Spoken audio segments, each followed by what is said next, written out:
حنان يا منان يا ذا الجلال والإكرام.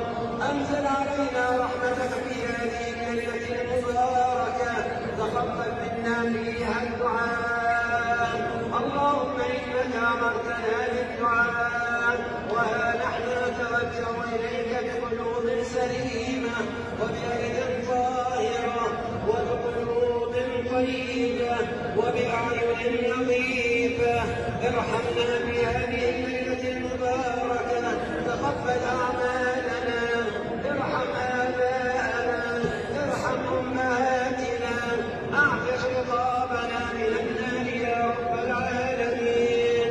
اللهم ادخلنا الجنة من باب الريان بوصلنا بيدي النبي العدنان شربة لا نظمأ بعدها أبدا يا رب العالمين.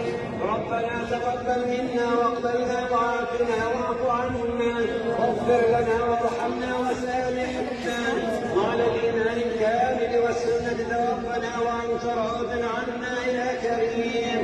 اللهم ارحم موتانا وشاف جرحانا وارفع أسرارنا وارفع درجاتنا وبين وجوهنا وطهر قلوبنا وأعيننا.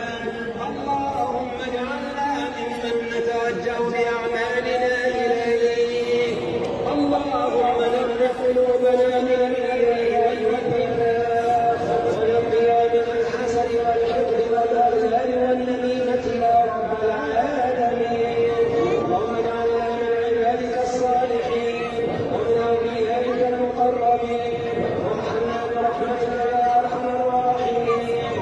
وربنا أكرم علينا صبرا وتوفنا مسلمين والحقنا بالصالحين وجعلنا من ورثة جنة النعيم.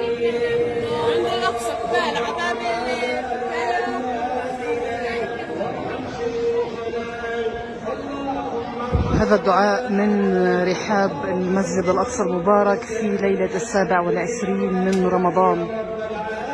دعاء دموع على وجوه المصلين والمصليات، تأثر شديد. تقبل الله الطاعات وتقبل الله الدعاء يا رب. هذه أجواء المسجد الأقصى المبارك.